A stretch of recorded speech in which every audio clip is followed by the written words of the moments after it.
March Madness? More like mid-madness. We'll get into that and a lot more this time on Iceman and Coach.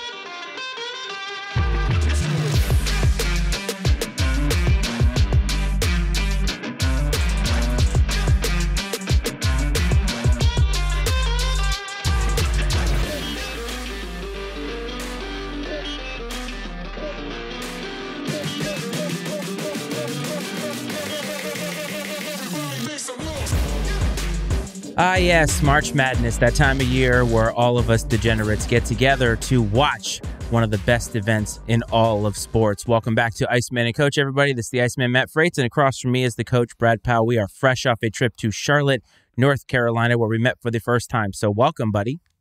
Iceman, yeah, good to be here, man. It was nice to get that first meeting under our belts and enjoy a nice long weekend in Charlotte, the NCAA Tournament, which we'll get into here soon. Back home, I started battling the allergies on our last day or so in Charlotte. It's been kicking my butt a little bit this week, and so I'm a little medicated on the decongestant. Easy for you to say. Yeah, and no, doing well, man. It's opening day of baseball season, which is exciting. All the teams around the country are full of hope. I should say all the fan bases anyways, right, of the season ahead. Only 161 more to go, boys, so we'll get there eventually. But, no, happy to be here. Happy to get an Iceman and Coach in, which is always a pleasure. 162 more to go or 161 more to go, depending on if your team had a postponement, and we will be here to cover not one of those probably in any shape or form unless something happens to it.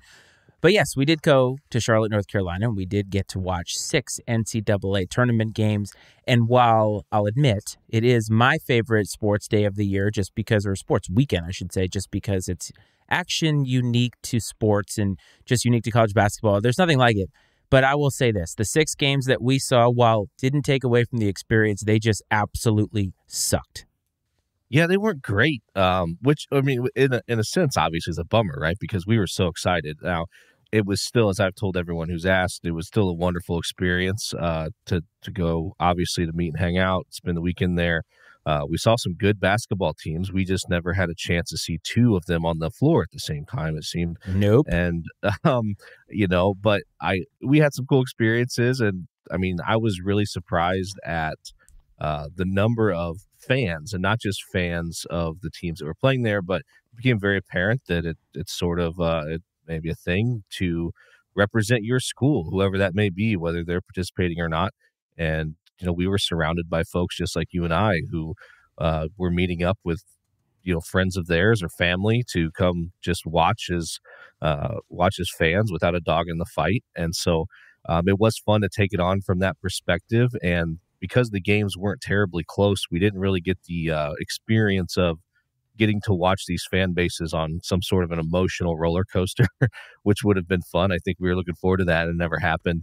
Other than maybe our Michigan State friend behind us who came out of the gates pretty hot on Saturday evening during the Michigan State-North Carolina game, but he cooled off pretty quick. I was going to say, he fell off really, really quick, about toward the tail end of the first half. But I think the NCAA tournament is unique for a sporting event, and maybe there's some others like it. Maybe a golf event like the Masters, the U.S. Open or something, where I think a lot of people will go there, and just being there is part of the experience. The NCAA tournament catches casual fans, in my opinion, probably better than a lot of other sporting events because of the fact that there's bracket challenges and people just like to watch the haves versus the have-nots, or the perceived haves versus the have-nots. And I think when we went, we did meet up with a lot of people who were just there. Either they had been there before and they were back meeting with friends and they didn't have a dog in the fight. And that was kind of refreshing to know that we weren't the only people who were just there to be there. So I think that the experience, even though the games could have been better, we did see some good basketball played by at least one team on the floor. We saw a few moments of what really makes the NCAA tournament a lot of fun, when these fan bases go on a little bit of an emotional high, or when there's a perceived comeback happening. But for the most part, it was all chalk. And that's kind of been the story of the tournament, in my opinion. And I will say this for the two of us, though, it did lend, I'm talking about our game experience, to a lot of good conversations that we're probably going to resurface here about the tournament, about selection, and there's a lot of other stuff to cover. So I think we're going to be totally fine, even though those games could have been better. It just means that next year, all buzzer beaters. Right, and we joked it up. Pittsburgh was the place that we should have gone, right? Because they had Oakland there. They had the overtime game with NC State, and then the was it double overtime between Oregon and Creighton. So, no, our luck though, if we would have gone to Pittsburgh, Wagner would have beat North Carolina, and Charlotte is how it would have worked out. But no, you're right. It did create a lot of good conversations about different things, the types of things that fans talk about. When it comes to selection and stuff like that. And then, I think we talked about on Selection Sunday when we did the watch party about how there were a lot of bid stealers, or there were going to be a lot of bid stealers. And I think that did sort of, dare I say, dilute the quality of some of these potential, Cinderella teams you get, these 15 and 16 seeds, that you'd like to see get in there and maybe give one of these power teams a run for their money. And a lot of those conferences, the best team in the league didn't win the tournament, and so we were left with a lesser opponent, I guess, in some cases, which took away from the potential for these Cinderella teams. And right now, I think NC State is the lowest seeded team currently in the Sweet 16. I think they're at 10 or an 11. They're an 11. I think they're the only one that is seeded under 5 in the entire Sweet 16, which. I think Clemson might be 6. Yeah, they're 6. Yeah. In recent history, though, that's been uncommon to see that much chalk. Now, a lot of times, and we discussed this, you'll see chalk when you get to the Final Four. You'll see a little bit more of it the deeper that you get. But normally in the Sweet 16, you will see a couple of good stories, at least in recent history. And that's exactly what you're talking about and what you alluded to is the fact that I think because there was a lot of bid stealing, the madness of March actually took place leading up to the NCAA tournament. And that's okay. There's nothing wrong with that. This is how the tournament is decided, how the tournament field is decided, is by these conference tournaments, by these resumes with at-large bids and all that. And there is an opportunity for teams to get hot, like NC State, win 3 in a row, 4 in a row, 5 in a row, and get to the tournament. That's the whole point of the conference tournaments outside of making money.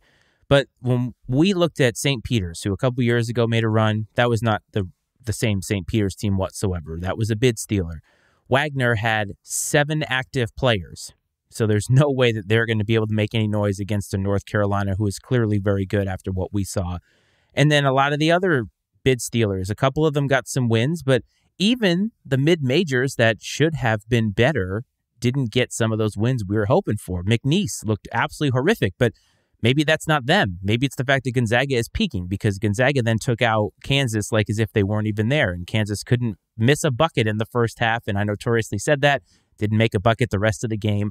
So it's just March, and I think that that's kind of where we are, is that there's no predictability to it, and we just have to roll with it. Some years it's going to be like this. Some years it's going to be like a couple years ago where we had an 8-9 matchup in the national championship. That's kind of what makes it fun. Oh, it absolutely is. And what we have right now left in the Sweet 16 are the highly talented teams. The number 1 seeds have performed very well up to this point, haven't really been challenged much.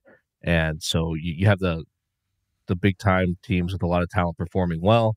And you have a combination of that and the teams that got hot at the right time, like the NC States, and even, Oregon didn't make it to the Sweet 16, but they were in a double overtime game with Creighton, and they went on a run to win the Pac-12 and get themselves into the tournament, and they wouldn't have been otherwise, right? So that I think is what you sort of would expect. If it weren't for all the upsets we've had the last couple of years, I think in most cases you come into the tournament expecting, hey, like we're going to see, obviously when it starts to whittle down, we're going to see the best teams and we're going to see the hottest teams. And that makes perfect sense, right? But we've been really, maybe our perception's been messed with a little bit the last few years by some of these runs these lower seeds have gone on. Oh, totally. I mean, we now expect it. And before that, it wasn't anything that was a guarantee. I mean, a 16 had never beaten a number 1. And now in the last, 6 years, we've seen 2 of them happen. And I think we now come to expect these 15s and 16s. And not to say that they're not good basketball teams, but I think that it has to be the perfect storm for one of these teams to even win one game, let alone go on a run to the Elite Eight. And that's why it doesn't happen very often. That's why a 15 will get one win, and that'll be considered a success for them. but it is what it is. I just want to talk about one upset because there was one upset that got a lot of people talking, and it got a lot of people talking because obviously Oakland was a fascinating story with that guy, Jack Golke, who just throws up threes. But on the other side of that is John Calipari. And we talked about coaches that seem to falter in the biggest moments. And John Calipari, I don't think is one of them. But when you coach at Kentucky, and now in the last few years, I think even since the pandemic, he has had very little success in the tournament. This is a guy who I think is entering his 16th year at Kentucky. Somebody can correct me if I'm wrong. And he's won national titles. He's been very, very successful. But the spotlight is on him now after this, and he's had a lot of excuses, I'll put it that way, about the age of his players versus the age of these mid-majors and stuff. But ultimately, you're Kentucky, and you should be having the best players, and you should be winning these basketball games. So I wanted to ask you if you think that it's fair, the criticism that he is getting, if you should look at the whole resume, and is John Calipari maybe in or getting to that Nick Saban territory where the new age of college basketball is going to engulf him and pass him by, and he should get out while the getting's good? I think the criticism he's getting is fair because just making the tournament has never been the standard at Kentucky, right? National championships are the expectation, and him being knocked out of the tournament early the last couple seasons certainly doesn't reflect well on him, and especially the teams that he's lost to. And not taking away from those teams, but those are teams that Kentucky is supposed to beat, plain and simple. And there's truth to what he says. I mean, sure, it is excuse making, I suppose, but yeah, I mean, he's going out there with a roster. He had a lot of success with these one and done type players, these rosters with 18, 19-year-old kids that were highly talented, and it would take them maybe half of a season or so to really get them to play together, and then they'd go on their run, right? And now I think with NIL and the transfer portal, but maybe more so NIL, you have kids willing to stay in school a little longer at some of these other places because they're making money, and maybe try to improve their professional profile and prospects before they leave college, because you'd have guys that would leave right away as soon as there was any semblance of them being able to make some good money, because how can you pass that up? Well, now these guys are getting the money, maybe not at the same level in some cases or in most cases, but they're getting paid pretty good to play the college game, and so they're going to stay and play it longer. And then, of course, the story with a lot of mid-majors has always been the togetherness and the chemistry that they have, because most of those guys have played together for 3 or 4 years. But even now with the transfer portal, that's not always the case, because the best guys get poached away, and you have to basically reinvent your roster every season. But at the same time, you have guys that come from higher level teams and come down to a mid-major maybe that are really talented too. So it's really an interesting dynamic. And as far as should he get out while the getting's good, kind of Nick Saban style, I don't know if I subscribe to that so much, because I feel like Cal's one of those guys that's always sort of operated in the gray area a little bit, before NIL was a thing. What are you talking about? I think, yeah, I mean, exactly what I'm talking about. I mean, I think that Cal's always been one of those guys that has maybe had that reputation of, sort of doing whatever it takes to get the guys he needs. And maybe now it's harder for him to do that with, maybe NIL levels the playing field to some degree. I mean, I know everybody's always paid players, but now with it being much easier to do so, maybe he's lost a little bit of an edge that he had. I kind of wonder if maybe he's lost an edge in his coaching, because I don't think talent's the problem for Kentucky. If you look at the class that they brought in this past year, I think 3 of the guys they brought in were in the top 25 or something like that. So talent really isn't an issue. The transfer portal shouldn't be much of an issue, because you would think that there are people who want to play at Kentucky. And I think that Kentucky is still a desirable destination for a college basketball player, no? Yeah, I would imagine. I mean, it is. It's a blue blood, right? And when you talk about, if you were to ask someone who doesn't really pay attention, like, hey, name me a school that is really good at college basketball, I think if they were to rattle off 3 or 4, Kentucky is going to be one of them. Absolutely. But it also highlights the fact that the culture of winning. I mean, Kentucky is not a job in which you can have any type of rebuilding. And I will say this, though. I mean, a lot of programs would take what John Calipari has done as success, and there's a lot of them that would, but Kentucky is just a different beast entirely. But let me ask you this. There's been a ton of coaching moves, obviously. A lot of these mid-major coaches moving up, and even guys like from Washington State moving up to what they perceive as better jobs. And if the Kentucky job were open, would that be similar to the Alabama job where it would be like everybody would want that job? I think so. Just because it is. I mean, you're stepping up into one of the biggest programs in the country, especially in the world of basketball, and it's going to pay well, of course. At the same time, though, it obviously just not unlike Alabama football. It comes with a lot of other things on the periphery that you have to deal with and people you have to appease, and maybe that sort of thing isn't for everyone. But I think that if the paycheck's large enough, they could probably get on board with whatever they needed to do. So yeah, it's right up there in that conversation with, the Dukes, the Carolinas, the Alabama football. It's in that same conversation for sure. Do you think that the allure for these coaches, and I'm thinking of specifically, like, let's take Darren DeVries, for example, and we've talked about him on Braves Talk, now former Drake coach going to West Virginia. Obviously, the pay bump is a big part of it because who doesn't want to get paid more to do the same job?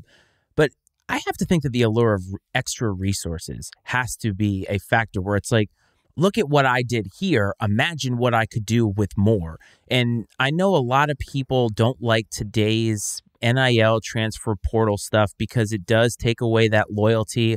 A lot of guys aren't as willing sometimes to get through adversity with a team. And there's a lot of pros and cons to it. But for coaches specifically, I can understand why you're a guy like DeVries or maybe a Josh Schertz who's like, wow, I've been really successful here. I love it here, but I'm not only going to get paid more, but boy, they're going to throw a bunch of resources at me. And maybe if I can continue to recruit the way that I have and work the transfer portal, now we can make bigger, stronger, faster teams and stuff like that. It doesn't always work out that way, but the allure of that has to be appealing. Oh, for sure. Now let's not forget, it's all relative, right? Sure. So, obviously you're coming from the Missouri Valley where the resources are not the same as they are in the Big 12. But you're at least on the same level as your peers. And now you're taking a step up. And yes, you're going to have exponentially more resources, but so is, you're going to be around the same level as everyone else in the league, relatively speaking. So I think that, that's where it is maybe more of a coaching thing, right? And let's see, like Josh Schertz dominated Division II basketball for over a decade before he ended up in Indiana State. And we see what he's done there, obviously. So there's no question the guy can coach.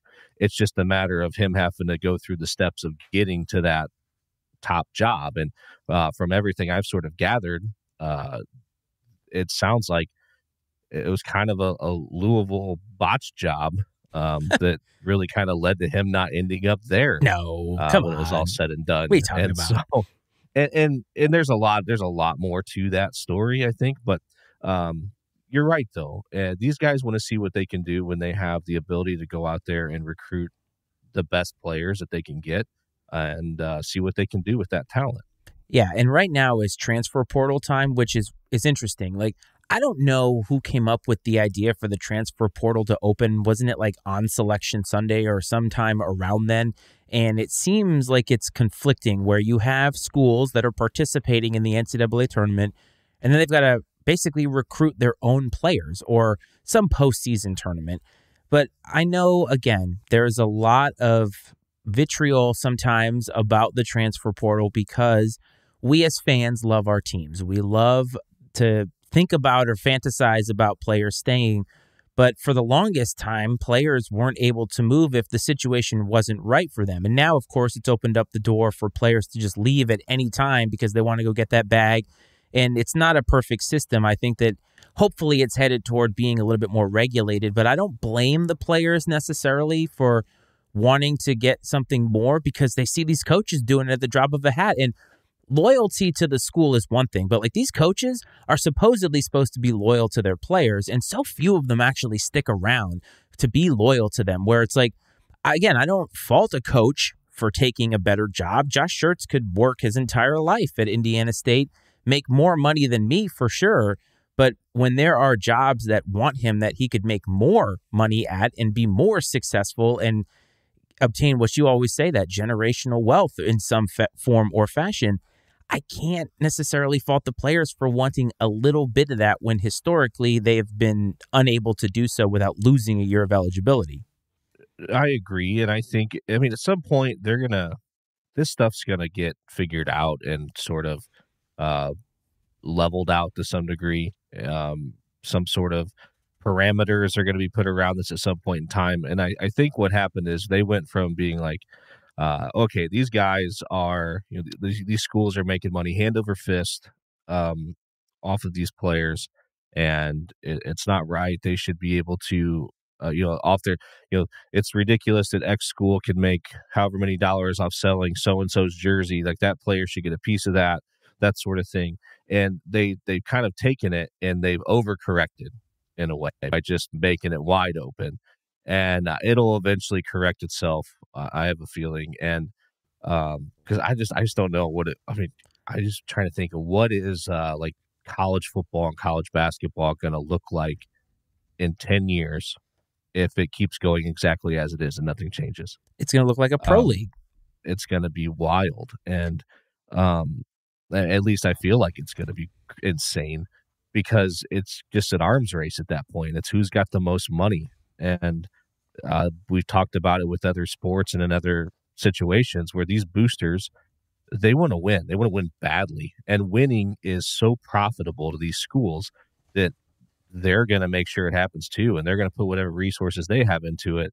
And so as that, those numbers, that money just creeps higher and higher and higher, it's going to be ridiculous. And it makes you wonder if at what point in time does the money get so great that it does start to impact maybe some of these pro salaries even, like, hey, like if you want me to come to the NFL, like you're going to have to up the ante a little bit because I'm getting paid, $5 million at, Duke, or that's not realistic, but I'm saying it could get to there at some point. Who knows? Yeah. I think I was telling my dad this, we were talking about, I think that things would be a lot smoother if we had one or the other, just had the transfer portal where players could move freely, but you didn't have NIL where they could be enticed to move because of money. Or you had just NIL, but not the portal, to where you essentially only have to recruit that kid once, and he doesn't have the freedom to just walk out the door anytime that he wants to. I mean, if you kept the old rules where they have to sit out a year and that sort of thing, maybe, but I get it. It's hard to, as fans, we want to find a way to solve for it because it makes it hard to, as fans, we all develop that relationship. We never meet a lot of these players in most cases, but we develop that relationship. We feel like we know them, right? We're invested in them, and it stinks when the roster turns over. 50 to 60% of the roster turns over year after year, and it makes it harder to do that as a fan. Harder to kind of invest in these players and watch them over the entirety of their careers. So as fans, we want to fix it, right? But at the same time, like from just a pure objective perspective, like I can't find a good reason why these guys shouldn't be allowed to capitalize financially on what they're doing and what they're doing for these universities. And the freedom to transfer, that's a little different story, I guess. There probably should be some sort of limitations on that, I think. Yeah, I think you're right. Limitations is the hardest part because I think it stinks or did stink when you would transfer, because not every transfer is created equal. Sometimes the transfer is because that player knows he's not going to get any playing time, and a lot of these kids are going to go pro in something that's not basketball. So they want to be able to find a situation where they can play and maybe open up some avenues for them in something other than football. I don't know. I mean, so having to sit out an entire year would take away a lot. It was. I think the players were losing more in that equation when coaches don't have to do that. They can just swiftly go off and start recruiting for this new school. It's like what I said about Buzz Williams, how Buzz Williams was a Hokie until he wasn't. And then all of a sudden he was all about the Aggies, right? And it's like, man, it's cold, but it's kind of how it works. So we will figure this out, I think. But you mentioned a word in there that is going to easily transition us to the next topic. And boy, it's a doozy. And that was loyalty, right? Because loyalty, I think, in sports is important. We, the fans, want our players and our owners to feel loyal to us, to feel loyal to our city. And obviously, loyalty matters in our personal life. And the Shohei Ohtani, I guess you can call it a scandal, has been in the news now basically since we've been in Charlotte. I think it dropped maybe that Thursday, maybe that Friday. I'm not going to lie. There is more information out than there was when we first found out about it, but I know still nothing about it. Yeah, I've caught bits and pieces of it, right? I mean, I'm hearing it, which it's all secondhand, I guess. I know that he did like a little press conference where he just made a statement and didn't answer questions, I don't think. But to me, it's, off of what I've gathered, it seems very clear that I think it's impossible that he was oblivious. I mean, the best case scenario for him to not get in any trouble is that this person who was, a trusted friend, his interpreter, an employee of the Dodgers, all these things, just stole $4.5 million from him, right? But I don't think that's the case, and it seems like that this guy might have just been the fall guy and the dude placing bets. And it's not like he just bet $4.5 million; he lost $4.5 million. Correct. He certainly won at some point. I mean, even the worst gambler is probably still going to win 40% of the time if they're actually trying. And so who knows what the full amount is. And one thing too that has to be you have to remember in this is sports betting is illegal in California. That's a state that hasn't legalized it yet. So there are legal implications to this beyond just like the morality clause when it comes to being a professional athlete. It's so interesting. And I think, okay, so I struggle with a lot of what's been presented because I think I always have a healthy cynicism when it comes to situations like this. And there's so many things that have changed. The thing that bothers me the most is that the initial report, at least what I heard, was that the interpreter was fired because of $4.5 million in gambling debt. And all of a sudden, the story changed. It changed after a team meeting that was, by the way, closed off to reporters or any type of media. And all of a sudden, instead of him being responsible for paying off these debts, it's now, I stole the money from Shohei Ohtani. And there's a few things that I'm struggling with, and maybe you can help me. You're my advisor here, my therapist in this regard. But it's like, I can believe Shohei Ohtani when he says that he didn't gamble on baseball. I'm willing to believe him at face value. I'm even willing to believe Shohei Ohtani that he didn't know that this guy that he has probably trusted with many things in his life since coming over here didn't know that this guy was transferring money out of his bank account. I'll even believe that. The part that I have a problem with is what bank is going to do this without the sign-off of the account holder. And I got to think that Shohei Ohtani is the account holder of his own money, even if he has asked somebody else to manage it for him. I just have a real hard time believing that Ohtani knew zero. You're right. And these, casinos, assuming he operated through a bookie, through a casino or whatever, they're not going to let you bet that kind of money without, if you or I walked in, and tried to get a $4 million line of credit at MGM to bet on sports, like they're going to kind of like look at us funny. And security would be there in a heartbeat. They're going to look into like our financials and try to determine if we're good for it. And so that's another part of it that's really strange is that at some point in time, they would have likely this guy had to be vetted, whether by a bookie, a middleman, or a casino themselves. Because Los Angeles isn't incredibly far from Vegas. I mean, he could have been going to Vegas and doing this. And, so I find it harder to believe that, like, Ohtani wasn't aware in that sense, but maybe he wasn't. I mean, if it was just like a shady bookie, and maybe the bookie did know where it was coming from, but didn't care because, he was pocketing some cash off the deal. But it's extremely strange. And you're right. What bank, what institution is going to sit there and just like let this happen if it's not Shohei personally withdrawing the funds? And to think if that guy would, Shohei Ohtani is either the most honest, trustworthy, nicest guy on earth, or the opposite, maybe. What I don't know that there's any in between at this point. I mean, either he is completely in on what's happening, and is lying through his teeth in an attempt to save himself, or he literally is just so naive and honest that this guy just robbed him blind. I think there's a lot of things at play. I think, first of all, I think that it's a fact that rich people, and Ohtani is rich by every objective standard, a lot of them don't know how much money they actually have. That's why I said I'll believe him that he didn't know that his money was being stolen, because it's very possible that he doesn't know how much he has. Because in my opinion, I'm like, how do you not know you're missing $4.5 million? Again, this is not like this guy placed a $40,000 bet. $4.5 million. This is a large chunk of change, again, by any objective measure. I'm also willing to understand that when Ohtani and a lot of international players come here, many of them have interpreters because speaking their native language is much more comfortable, and they can get in trouble speaking in English. And also, acclimating to American life is not easy for them, for a lot of them. Not saying Ohtani's in that camp, because I don't know the differences between living in Japan and living in the U.S., right?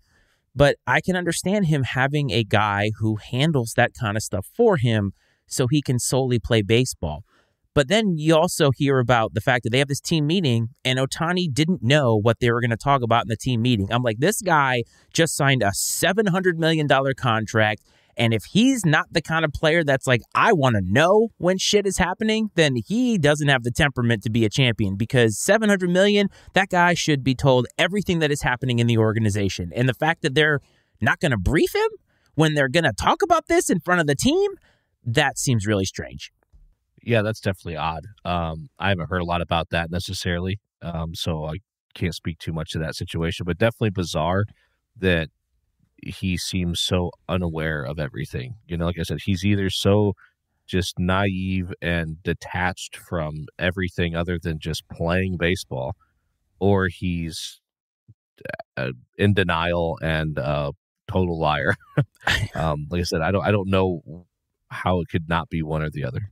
If he's a total liar, this shifts to a completely different conversation about sports betting, players betting on sports. We've discussed it before, but if Ohtani is lying and he bet on baseball, literally the worst possible scenario that baseball could afford in any way, I think baseball could easily get through another strike before having the face of their sport. I actually did this with my wife earlier, and she knows who Ohtani is. And I said, okay, so you know who he is. You know who Mike Trout is because I talk about him. Can you name a third baseball player?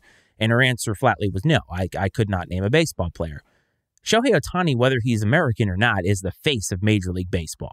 Like, hard stop, the face of Major League Baseball. Yep. And if he was betting on his own sport, good Lord. Like, Pete Rose terrible. is if they're not going to ban him for life, Pete Rose better be in the Hall of Fame. That's all I got to say about that. But we've talked about it before because players have been nailed for making bets, and we have both been firmly on the fence of swift and punitive punishments for those things because the rules are clear that you're not supposed to do this. But we've also said, like, what would happen if it was Mahomes? And I never thought we would get there with Ohtani. I never in a million years thought a guy like that was going to be embroiled in something like this that is so strange. And Major League Baseball is investigating. They're not going to find anything, but my goodness, they better hope that some government agency doesn't prove that Ohtani bet on baseball because they are going to be so screwed. Yeah, that would be bad news. And baseball's not a sport, not an organization that can really afford something, for something like this to happen. Absolutely right. And I tell you what, though, I am totally here for the Pete Rose Shohei Ohtani podcast. Absolutely. That would fire up if Shohei gets banned and everything else. So that he'll have his interpreter next to him. My goodness. And yeah, I'm ready for it. Have you seen the clip where someone's like, this is interesting? It shows them in the dugout and like you can tell they're playing a game to like get the ball and like he's super pumped about like winning or whatever. And it's like, this guy seems pretty competitive. Like, I don't know. Like to me, just based off the little bit I've heard about it, and shame on me for not being, digging deeper to have more concrete details. Will be our best video yet. But I think it's not looking good for him based off what, the information I have consumed. I don't see a way unless shit literally just gets brushed under the rug. I don't see a way this ends well for him. I maybe. It depends on what I think a government agency finds, but I think Major League Baseball is perfectly content, like putting it under the rug, whatever brushing it under the rug, whatever, sweeping it under the rug, because I don't think they can afford this. But this also kind of gets to another conversation. But can you afford, let me ask this question. Can you afford to let it, let's say if you're Major League Baseball and you know it happened, and let's say that basically anybody in Major League Baseball knows it happened, and you let it go, isn't that worse? If people know about it, I'm saying that I think Major League Baseball, if they find out about it, nobody's ever going to know. It's going to be like, what did Roger Goodell do with Spygate? Burn the tapes, right? It's going to be something like that. Like, this is best that nobody ever knows what happened. You can file it under the conspiracy theory stuff, just like Michael Jordan retiring. Everybody thought it was a 2-year suspension for gambling, right? So I don't know, but baseball can't afford this because, and I know that I beat this drum a lot, but I think it's true. When you look at last year's World Series was the worst rated World Series. Now, again, there's a lot of factors that go into that, but attendance seems to be down. Ratings seem to be down. The viewer base continues to get older, and baseball really can't afford to have their best player and the face of their sport, who people gravitate toward casually because he pitches and he hits. They can't afford to have him be out for any extended period of time. And I just think that Major League Baseball, they're going to investigate it, or they're going to say they are, but unless a government agency forces their hand, I do not believe they have the integrity to actually tell anybody about it. Which is so hypocritical, considering baseball is one of these unwritten rules, respect the game, all this bullshit that they peddle. And, so I totally agree that this would be devastating to baseball if it is found that he did bet on baseball, that he gets banned, and so on and so forth. It'd be absolutely devastating. I can tell you this much, though. I would have a lot of respect for MLB if they did issue a severe punishment, even knowing what the implications would be. Here's the thing, right? You just got me thinking about this, about baseball and the hypocrisy. So you mentioned like the unwritten rules and how weird people get with bat flips and other shit like that. Major League Baseball knew steroids was a problem and turned the other cheek because the home run chase of summer 97, summer 98, saved the sport. Literally saved the sport, because coming out of the 1994 strike, man, people did not want to watch baseball. And then all of a sudden, home runs go up, offense goes up, and Major League Baseball is profiting off of it. And then Barry Bonds gets close to a sacred record, and all of a sudden now it's a problem. And then you get the aughts and the late 2000s with all the congressional stuff. And now people who were on the Mitchell Report are getting in, because we've all kind of realized, I guess everybody was doing it. Major League Baseball turned a blind eye. And so if they turned a blind eye to that, they're definitely going to turn a blind eye to this. Even though I think, and this is maybe hyperbolic on me, but you know me, I'm not against sports betting, especially for the individual. You, do whatever you want. If you lose all your money because you don't know what you're doing, it's on you. It's not on me. But I worry that the temptation for sports players and the people that are circling kind of in their immediate orbit is too great. And I worry that it's going to erode the foundation of the integrity of sports in general. And then people like us who just love to watch sports, are we going to want to watch sports if we know that the literal fix is in? Oh boy. This is something that, betting has been going on for a long time, sure, long before it was legal. It's similar to NIL, right? Like, it was always happening under the table. Everybody knew it. Everybody knew a bookie. The difference is now it's more accessible. Sure. Out in the open. And it's above board in some states. And so, good point. Maybe that the fact that it is more accessible increases the temptation, because anybody can download the app on their phone and do it right there. As opposed to having to know a bookie, trust a bookie to not out you to somebody, and obviously maybe get yourself associated with some unsavory folks, and then get into now they want you get into a little bit of debt. Now it's like, hey man, like, Okay, like if you don't have the money, well, this is how you can help us. How about you drop a couple passes tomorrow? One of those things where I think though that the odds of that, if you're just you're not getting involved with that community if you're just betting on an app on your phone, right? So I do think that maybe in some way but obviously you're not going to be doing it from your personal cell phone either if you're a professional If you're athlete. smart. Yeah, I mean, so and that's why in this case, if it did happen to be something that Shohei knew about, he of course was using someone else, but um, is it going to erode the foundation, the integrity of sports? I don't know.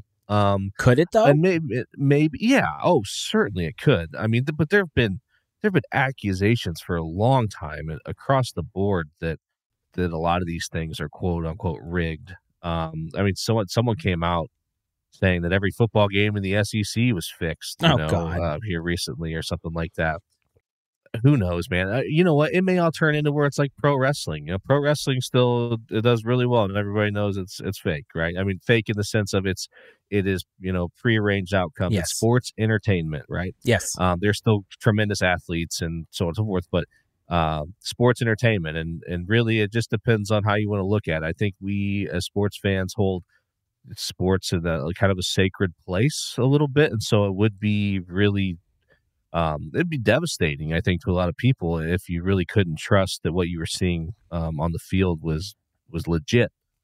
But at the end of the day, it would probably still be entertaining. I would like to think so, but I think what worries me is that I know that these athletes make a lot of money, but the idea that they can help themselves, right? If they feel like they're not getting paid what they think they should be getting paid, and it's like, wait a minute, I can place bets on myself and actually help determine the outcome. And it's like one person does it. I mean, I don't know if you heard about this, but the Temple basketball team playing through their conference tournament with point shaving allegations, I think it was, on like the whole team. And they're making this run. They almost made the NCAA tournament. It's like, where's the line? What happens here? And it's like, if Ohtani, who seems to me to be a pure guy, but then again, also one of the most private people out there, like I don't know anything about him. Not that I should know anything about him, but most of us know something about these players, and we don't know anything about this guy.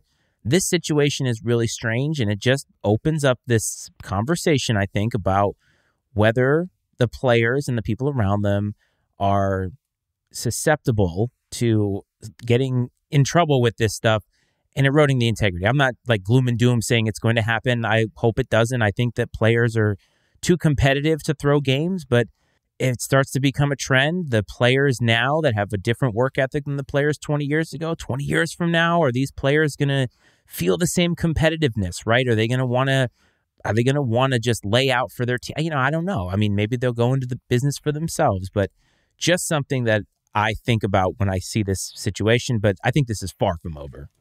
Oh, it certainly is. And I mean, this isn't going to be the last gambling scandal that we hear about. No. This is something that unfortunately is going to be probably fairly regular. What if the Temple basketball team? What if they tanked mid-season so that they could bet on themselves to win the A-10 tournament, and then they almost pulled it off? Maybe right? that's what it was. That's what I'm saying. Like, well, there it is, right? It's like, wow. So we could get paid more than the NIL is paying us if we just tank the season and make a run. Now that's hard to do because there's a lot of factors that go into that. But I'm telling you, like, these are the types of things that make me wonder. And it is what it is, man. We will be here to cover that, I'm sure, just as speculatively as we have here. But I want to go back to basketball. We're going to talk about women's basketball. Now, the last time we talked about women's sports on here was, I want to say May of 2023, around the time of softball season, which I think is happening now. We got in a lot of trouble, but got a lot of subscribers out of it. But let's talk Caitlin Clark because she's the talk of the town. She's the talk of the town for a lot of reasons. But right now, she is 2 wins into her NCAA tournament run. They're in the Sweet 16.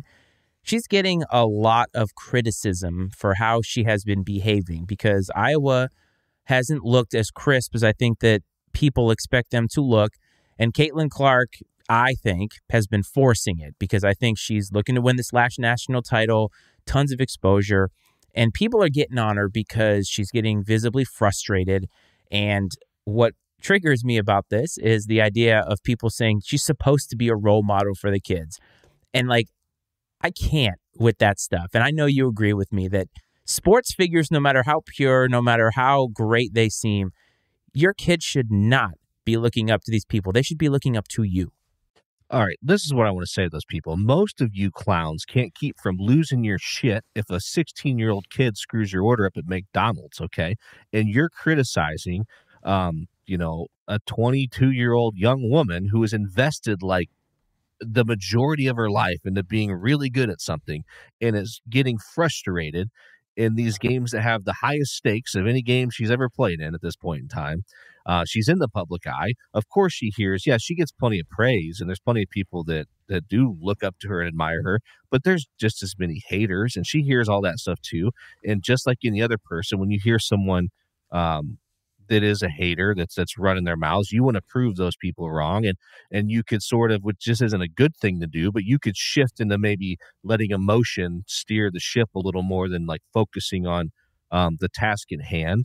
And I think that's what we're seeing a little bit, right? She's getting a little emotional, I think, just with outside noise, the frustration about how the team's playing, and I think you're going to see those sorts of things. Is it stuff that like you want to see necessarily when you watch a game? Do we want to sit there and see these young athletes like hold it together a little more in tough moments? I mean, I think you'd say yes, because we think it's a valuable skill to develop, is how to hold it together in the face of adversity and not react emotionally. But everybody has a breaking point. We all get frustrated. That's what we're seeing. And like, it's just the same with the freaking, was it LSU and South Carolina, that scuffle? Oh, yeah. Yeah. No one likes to see that stuff. But like, again, these are highly competitive people that have invested countless hours and years into this thing, and they're playing at a high level. And,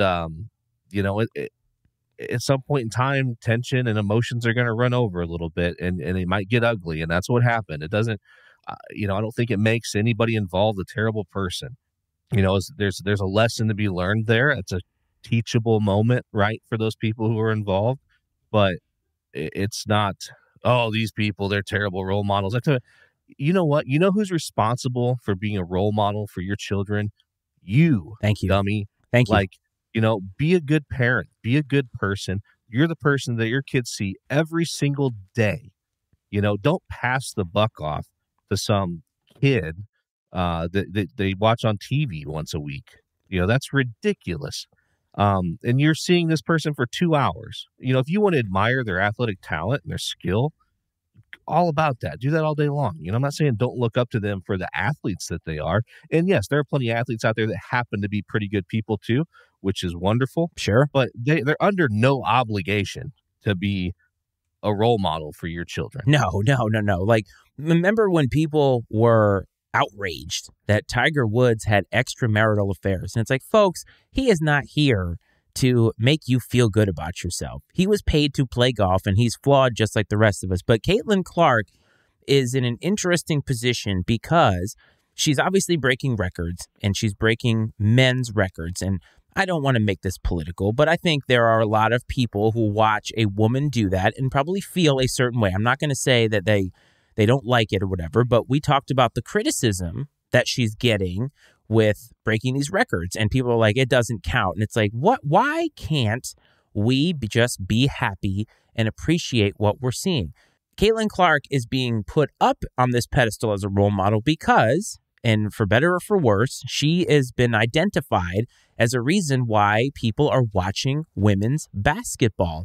That inherently is a good thing, but it's also a lot for her to put on her shoulders, on top of having to be the greatest player on her team, on top of having to shut up the naysayers who say she isn't as good because she hasn't won a championship. Well, winning a championship is hard, no matter how easy Gina Auriemma made it for all those years. And now she's got to add being a role model, and all of these parents who tell their daughters, I want you to be like her. And that's fine to an extent, but it's also a lot for Caitlin Clark. And so she's running through this tournament knowing that she's leaving, and she's trying to win. And we all press in situations where we want to impress. When we have a job interview or we have a big project that we're trying to work on and we want to get a promotion, whatever, we press and we get hard on ourselves. And I get it. You and we as fans think that athletes should be just stoic all the time. But I'm here to tell you that a lot of people said Tom Brady was a competitor, but Caitlin Clark is a whiner. And that's where there's no consistency in the argument. She's in a lose-lose proposition, and I kind of think it sucks. It does suck, man. And what else sucks is as a species, we are terrible about this. I mean, I think we've done this throughout history since the beginning of time. We are the ones that put these people on the pedestal, and then we are in such a hurry to knock them right back off, you know, and it's insane, you know. I mean, like, you think back to even like the Romans, you know, it's like they put these emperors in place, and the next thing you know, they're murdering them. Yeah, just to do it all over again. I think that it's just absurd, and you know, not to just keep banging this drum, but I'm not saying you have to like the behavior of anyone. You don't have to agree with how these professional athletes behave. You can dislike it. You can express your opinion. You can do all those things, of course. I'm just saying that the expectation that they have a responsibility to be these role models, I think that's flawed. I don't think that's the way it should be. I think that's, that's you as someone who can be that role model trying to pass off that responsibility. And the comment that we have here about people who are criticizing her should also be criticizing the dozens of men in the NBA. But I think that brings to a point the fact that when men do this, a lot of times, they're a competitor, right? It's competitive. And for her, she's getting pinned as this role model when it's like, because again, she didn't ask to be a role model. Now, nobody does ask to be a role model, but I think she understands the responsibility that she has that she didn't ask for.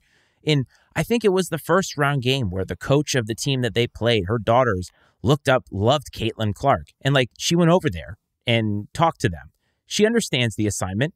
She does the right things in a lot of ways. And guess what? She's human and she's going to do the wrong thing. But on the other side, right, you have Kim Mulkey, who constantly seems to act out in these ways, and people give her a pass because, well, she wins. And it's like, there's just no consistency whatsoever, right?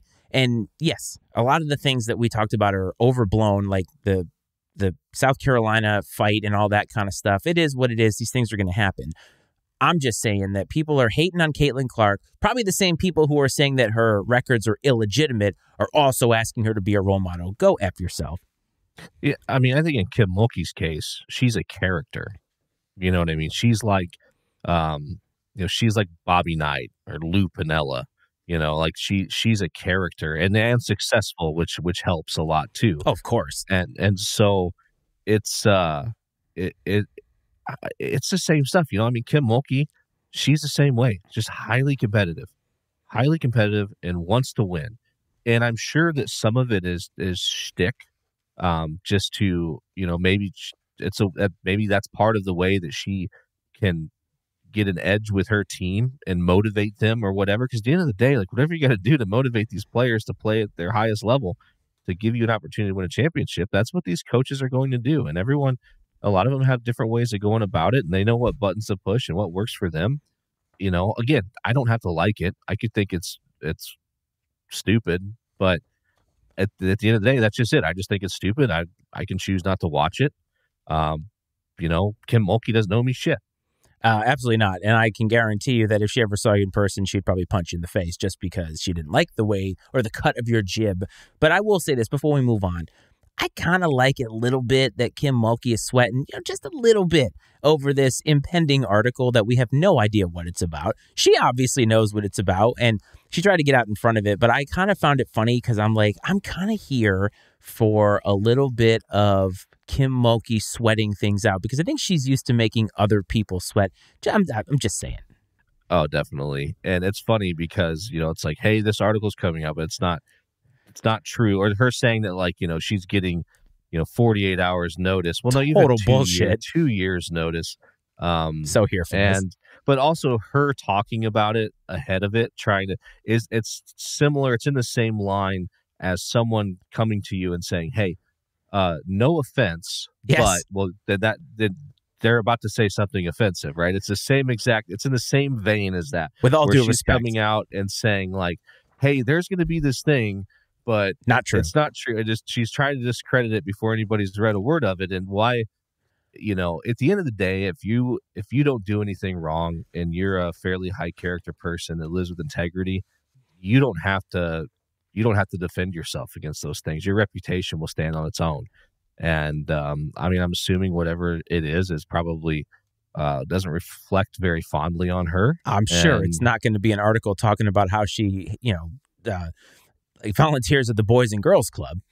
Yeah, probably not. No. I'm very curious what it is.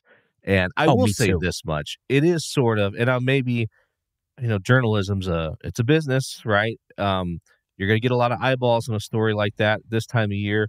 The only shot I'll take at the writer is that, of all times, to do it right in the middle of an NCAA tournament run is kind of shitty. But, again, it's a business. I get that. And you got to get eyeballs, and that you're going to get even more eyeballs when it's right in the middle of the biggest time of year for the sport. And maybe it's just a coincidence that it just happens to be this time of year, but it probably is a very unwanted distraction for the LSU women's basketball team. 2 years. You had 2 years to answer it, and now all of a sudden it's like I had 48 hours. I love it because it's just, I believe whatever that article says, because it's like she already came out and said, oh, this isn't true. And it's like, I don't even know what's in the article yet. So clearly she sees whatever is in it as being damaging to her reputation. And so she's trying to get out in front of it. But I just said, I'm here for somebody making her sweat just a little bit. I have no idea what the article will be about, but I just thought that the press conference was brilliant. All right. So one more little thing that's kind of local before we get to the end. And I had a friend who is a listener of the show text me a message that he received from Ted Leonsis, who is the owner of the Washington Capitals and I think the Washington Wizards. I know the Capitals for sure. Washington Capitals are a pretty popular team here in the D.C. area. They won a Stanley Cup within the last 5 or 6 years, kind of got them over the hump. And last year, there was a lot of talk and chatter of a new arena to replace where they currently play. And it was actually going to be 10 minutes from my house. No joke. They're going to put it in Alexandria, Virginia. And this was all the talk of the town. Well, last night, they emailed the entirety of the fan base to let them know, oh, by the way, after all of that stuff, we cut a deal with the city of D.C. and the mayor of D.C., and we're going to stay in the district. We thank the governor of Virginia and all of the people that we worked with for their service, but thanks, but no thanks. And I just found this to be so fun because it highlights where I am now. I do not believe, I'm so cynical now, that every owner of every franchise cares nothing about the city, cares nothing about the fans. Winning is even secondary. They will do whatever they have to do to pad that bottom line. And this is a perfect case of that. Hey, DC's not going to give us what we want. Let's go talk to Virginia. And then DC says, no, we'll give you what you want. Sign on the dotted line.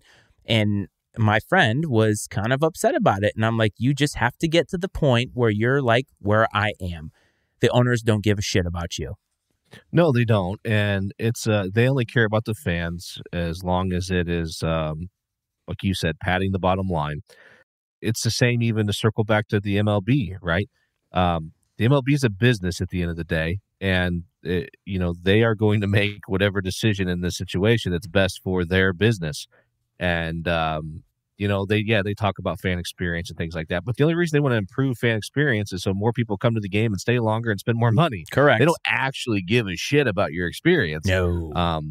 They only care about it as long as it benefits them in the end. So, we forget that sometimes, that these are businesses at the end of the day who want to make money. And it sucks because we get so emotionally attached to these teams and these players, and it jacks with your emotions. And to even to get to get the city involved, and and especially in the whole political climate of today, where you're talking about using taxpayer dollars and all that. I mean, it just creates so much vitriol amongst people. And then, but as soon as the stadium's up, everybody will be rushing out to see it with their credit cards in their hands, man, ready to swipe and just keep the wheel turning. I'm not going to lie. I was really happy that the Capitals were going to be like 15 minutes from my house because I'm like, hey, man, I might even actually go to a game or two. You never know. It's right up the street over here. Plus, my property value is going to go sky high because obviously it's in the county that I live in. See, so you're thinking about it like a business. Absolutely. Like I&C Sports Arena. Oh, so it's funny you mentioned that because I'm going to be coaching my son James's softball team, or not softball team, t-ball team, and they sent an email out about sponsorship opportunities, and I was like, oh my goodness, that would be hysterical because they're like, you can pay. It was like $200 to have a patch on the uniforms. I'm like a little I&C patch right on all the t-ball uniforms. I'm like, how great would that be? What a great opportunity that would be that we'd have now 5 listeners on the show instead of 2. It'd be great if we could double our numbers. But I only bring this up because we've talked about relocation before. I feel like we've done a pretty good job. We talked about the A's about this time last year. We talked about the White Sox. And in both of those cases, we said they are steeped in history. The A's were in Oakland forever, won World Series there. The White Sox have obviously been there for a really long time, and it doesn't matter. Like, it just doesn't matter. I think that for the White Sox, staying in Chicago is the move because I think they're not going to leave. But the A's, it doesn't matter.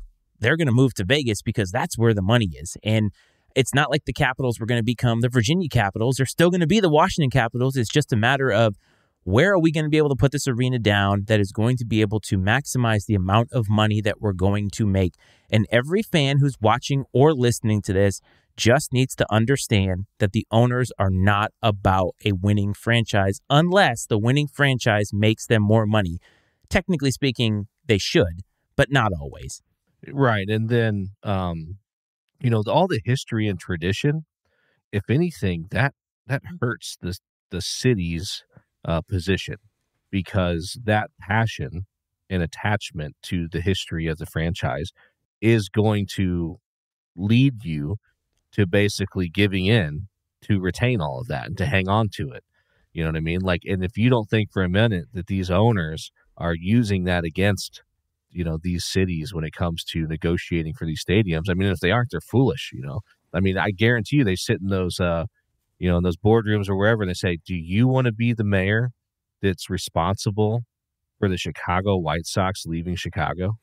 And I mean, I guarantee you they say things like that. And hell no, you don't want to be that person. Never considered that angle of it, actually, that the tradition being mayor, like if you're a politician and you have been in this city for the longest time, like, I don't know much about the governor of Virginia, but what I do know is that he's a Republican, and I do know that the mayor of D.C. is a Democrat, and I think it's great because I'm like, this super rich person, the owner of the Capitals, doesn't care. Doesn't matter what his politics are. Whatever politician is willing to give me what I want, I will do that because he's not married to the idea of being in D.C. or Virginia. It doesn't matter as long as they have a place to put down that is financially beneficial for them. And you're right. I think that if there are people involved in these negotiations, and I think this is why the teams ultimately win these negotiations, is because they come at it from the sense of a business person. Like, let's take the Marlins, for example, the former president who I listened to his podcast.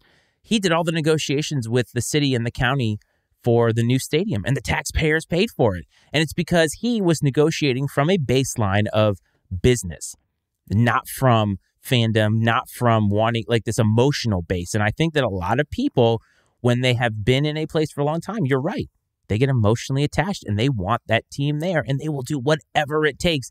And that includes screwing over the taxpayers. Yeah. Oh, absolutely. I mean, tale as old as time, right? When it comes to politicians. Oh man, this has been fun. I mean, we're talking about a whole bunch of different stuff here, and it's given me nostalgia vibes. Do you want to go back and do something we haven't done in a long time, my man? Yes, sir.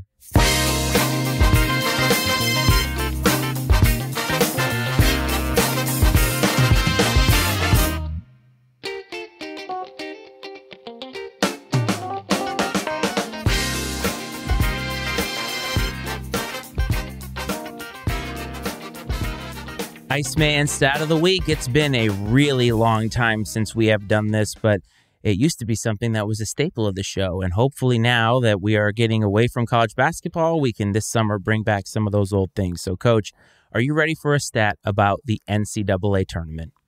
Oh, of course, man. Like 100%. Okay, great. So this includes 2024, but this is the list of schools that have had the most NCAA tournament appearances without making a Final Four. I'm going to give you all of them and see if you can guess the number one school. Are you ready? Yes, I am. Okay, so we have Utah State, Western Kentucky. Both have made the tournament 23 times without making a Final Four. Alabama and Creighton both have made the tournament 24 times without making a Final Four. Tennessee, who we saw twice, 25 times without making a Final Four. And tied at 29, Missouri and Xavier at 29 appearances without a Final Four. At 31 appearances, can you name the school? It was a very surprising school. Name the school with the most appearances without a Final Four. Very surprising school. Yes, I was very surprised. My goodness, man, this is gonna be tough. Of course, there's like 300 schools. I don't want to take. I know. Well, I'm saying by you saying surprising, it makes me think that I don't know which part of it's surprising. The fact that it's 30 whatever appearances, or the fact that this team has never made the Final Four. So all of those schools that I named, would you give me that you at least associate loosely basketball with them? Sure. That's the school at the top is a school that I don't think of as a basketball school. That's why. Okay. All right. Texas? No, it is Brigham Young University. Oh, my goodness. Way out of left field. I was talking about them at work today, actually. Look at that. It's almost like you knew. But I don't think of BYU as a basketball school. I think they were a 6 seed this year. I think they were one of the ones who got upset. But 31 times without making a Final Four. I mean, some of those other schools, Alabama, Tennessee, like they've had periods of success. Creighton has obviously been in how many Sweet 16s now, but never made a Final Four. BYU just kind of surprised me. So when I was poking around X today, I saw that and I was like, ooh, that one actually seems good because it even surprised me. Yeah, that's a really good one, man. Definitely relevant right now. Maybe as the Final Four, was it on Sunday at one point in time, so that's why BYU never plays. That's a good point because I think you did say that the tournament selection committee had to schedule BYU so they couldn't play on a Sunday, but they always play. They were supposed to be a 5 seed. They got moved from them and Gonzaga got switched purely because of the Sunday factor. And how funny is that? Because Gonzaga, I think I saw a stat. This is not an official stat of the week, but I think they're making their 9th straight Sweet 16 appearance, which is kind of bananas.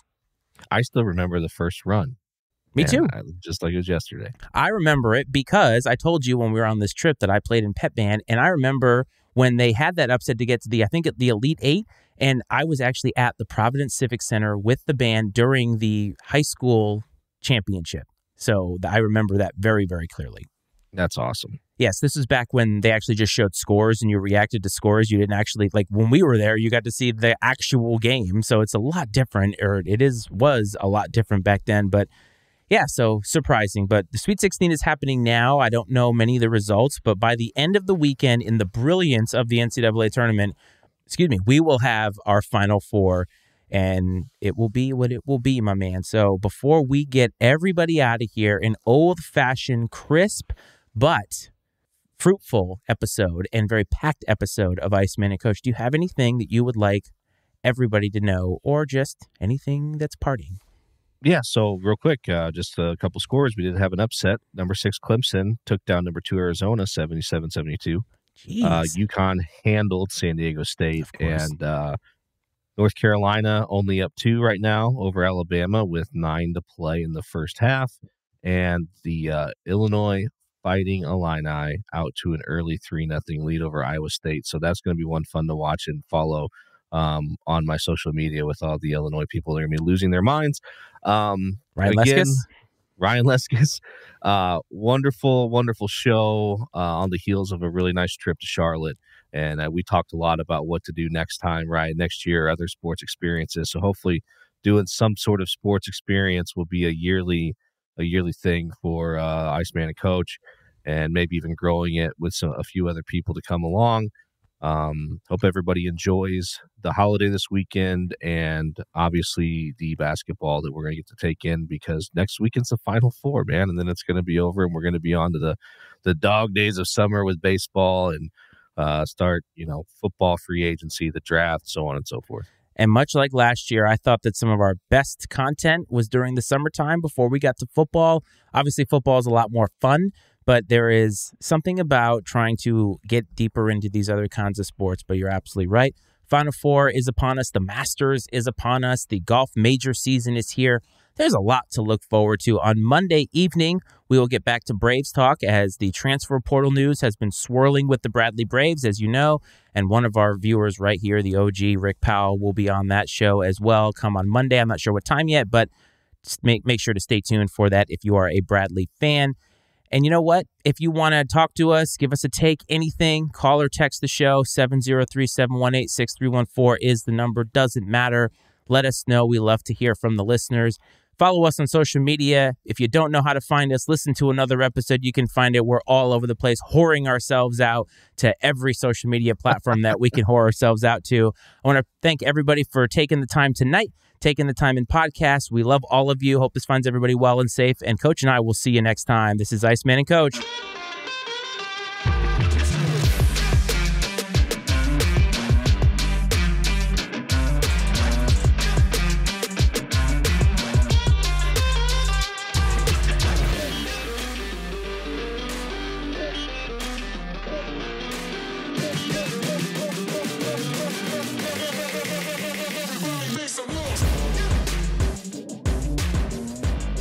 The opinions and viewpoints expressed on I&C Sports are those of Matt Freites, Brad Powell, and their guests, and not necessarily those of the Matty Ice Media Network.